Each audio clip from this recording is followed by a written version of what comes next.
Identifying their problems, you can simply identify and match the solutions that we offer. Are you following? Doon tayo magsisimula. That is the best mindset when you try to invite people.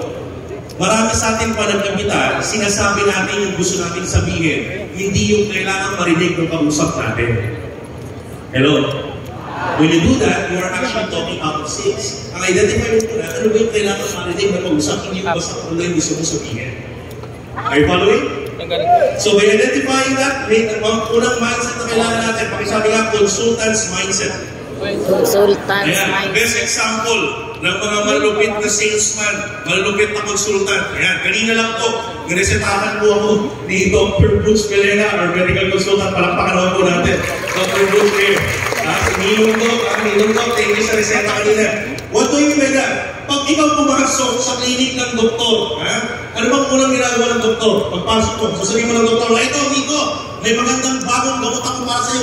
Ano ba? The first thing the doctor will do is to ask questions. Kamusta ka? Anong nararamdaman mo? Anong nangyari sa'yo? Bisikon ka, may ubo ka, anong tunay ng problema mo? Are you following? They will identify that. They identify that. Problem. Walang doktor na nagbigay ng gamot na hindi alam ang diagnosis. Hello? Identify mo na ng doktor, anong problema? Anong nangyari? Because of their years of training, madali niya ma-identify specifically anong meron sa katawan mo at anong nangyari. And then they will offer solution. They won't sell, but they will give you consultation knowing that you are talking to someone who is expert in what they are doing. Kaya ang unang-una sa consultant's mindset para ma-establish mo ang sarili mo is to establish your posture. Kaya nga, Doc Butch can actually correct me if I'm wrong, pero in 4 years kami mayroon prerequisite sa medicine. Pero pagpatong mo ng medicine, yung first 2 years sa medicine is more of teaching about who is a doctor. Identifying ano yung posture mo, ano yung mga kailangan mga principles, mga codes na kailangan, bago yung mga specializations in the third, fourth year and moving forward. So ganun ka-importante identify mo kung sino ka. Because doing comes after being. You can be effective in whatever you do if you know who you are. Hello? So magiging epektibo ka pala sa ginagawa mo kung kilala mo yung sarili mo. So if you know that you're a problem solver, hindi ka lang salesman. Pag salesman ka, tatakbuhan ka talaga eh. Yes. Kasi pag salesman ka, para makakota lang. Di ba kayo rin? Pag punta kayo ng mall. Pag alam mo yung sales lady, yung mahapon sa'yo para makakota lang, iniwasan mo eh. Kasi. Hello?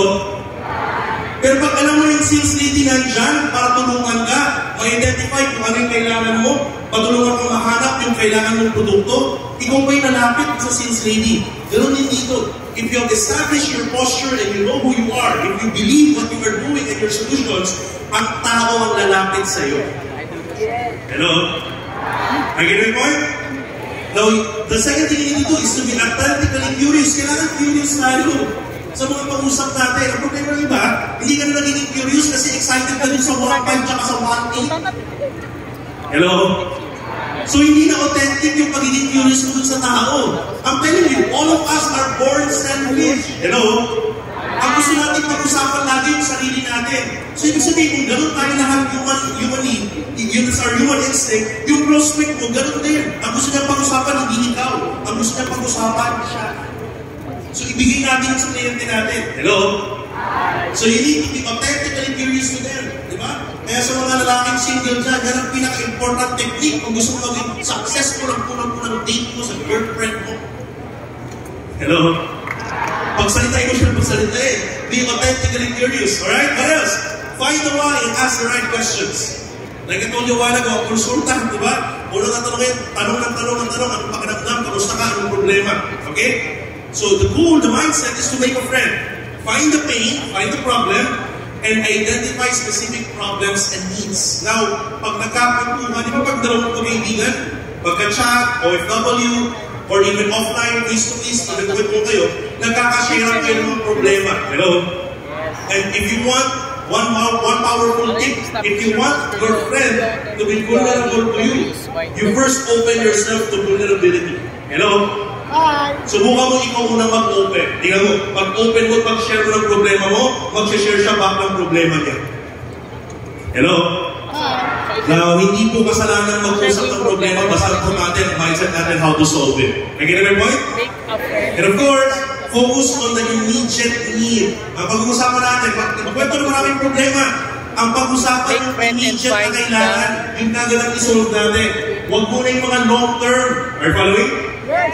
Because the long-term problems and needs for the solve yan kapag sinolve natin yung mga short-term. Yun muna, para makapasok ka agad. Nag-get my point? O baka salamat ka, gusto ko maging milyonaryo. Kaso may utang ako ngayong 50,000. Isolve muna natin yung 50,000. So pag-usapan natin, paano makikita ng 50,000 may sistema ako, makikita ko sa'yo. Are you getting my point? Let's immediately solve the immediate problem. Are you following?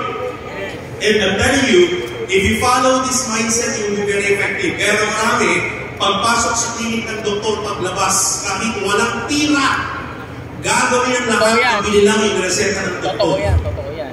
Are you following? Ibig sabihin yung doktor nakabenta ng hindi nagbebenta. Are you getting my point? So that's the best salesman that you can ever have. Hindi nagbebenta pero nakakabenta.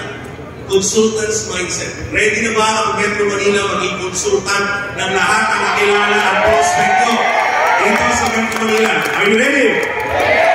Now, one thing's first. Para maging effective kang consultant, dapat maging expert ka muna and master ka sa ginagawa natin. We are in the business of make-believe. Mahirap magpaniwala ng iba kung ikaw mismo pinagdududahan mo pa rin yung ginagawa mo. So, ikaw ang unang-unang dapat maniwala sa ginagawa natin. Are you following? Number 2, okay? Partnership. Pakisabi nga partnership. Partnership. Ang goal natin, when you invite, is to create a partnership. Kaya nga ako, I love my responsibility for each and every one of you. I'm ready to serve you on innovations and business collaboration. Pag may kausap ko kami mga CEOs, may kausap kami ni Sir Adrian, na mga ibang mga companies na makikipag-collaborate sa main global group of companies for us to open up new divisions. We love to open up the idea of win-win. Pakisabi nga, win-win mindset. Win-win mindset. Ang opening lagi, paano sila mananalo, paano tayo panalo. Hello? That's where collaboration starts. That's where partnership starts. So I encourage each and everyone, if you try to prospect and invite people, yun ang mindset natin. Win-win dapat. Paano namin kliyente ko? Paano namin bagong taon ko? Paano palagi nila mo? Yun yung kagandahan ng industry natin. If you help enough people get what they want, you will surely get what you want. Are you following? Yes. Next, eto na. Ha? Gamitin natin yung pattern. There's no such thing as perfect script. Walang perfect script sa kahit sino. Alright? Kahit hindi pwede mo basta copy-paste lang. Are you getting my point? Hindi pwede. Especially offline. Hindi pwede copy-paste para robot. Are you following? So, walang perfect script, pero may perfect pattern. Are you following? Kasi iba-iba na kailangan yung kausap natin. So, walang perfect script, pero may perfect pattern. Ito, one of the many patterns. Maybe on the future trainings ng M3, attend ulit kayo, marami pa punto. Bibigyan lang kita ng isa. Are you ready? Isa sa mga maraming effective pattern is if I will you. Pakisabi nga, if I will you. Ulitin natin, if I will you. Paano natin gagawin ito? Pwede kong Tagalogan, ikaw bahala, basta huwag mong i-kabisag-ulit yung salita. Ang identify mo at makuha mo is yung concept. Yung konsepto, paano siya ginagamit. Yung idea, paano ginagamit. Are you following? So after talking to someone, being a friend, finding the pain, finding the problem, na-identify mo ang problema niya, may utang, tuition fee ng anak, kailangan bayaran, 50,000, 40,000, immediate need.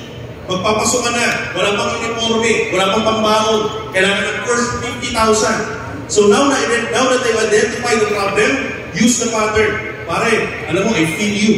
Problema ngayon maraming parents yan, kasi tuition, pasok ka na. Pare, what if I show you a system, a platform, that you can actually immediately earn 50,000 para ma-solve yung problem mo? Will you be willing to attend and listen to me the next 5 minutes? Hello? Are you following? If I will you. Alright? Magkwentuhan at kwentuhan na identify. Alam niyo, actually, ako nga, pasok-pasok kasi kaya dumami yung utang ko kasi wala akong insurance. Nag-accidente yung mga kamag-anak ko and everything like that. Tapos walang insurance. Wala pa akong business ngayon. Wala akong source of income. Tambay ako ngayon. After identifying the problem, pag-usapan natin ngayon, if I will you, pare, Alam mo, naintindihan kita eh. Pero din ako noon eh. Di ako naniniwala sa insurance. But what if I show you a company that offers very minimal cost for insurance and financial protection and emergency fund? Will you be willing to listen in the next 15 minutes? Pwede. Tingin nyo, makikinig o makikinig? Makikinig! Makikinig o makikinig?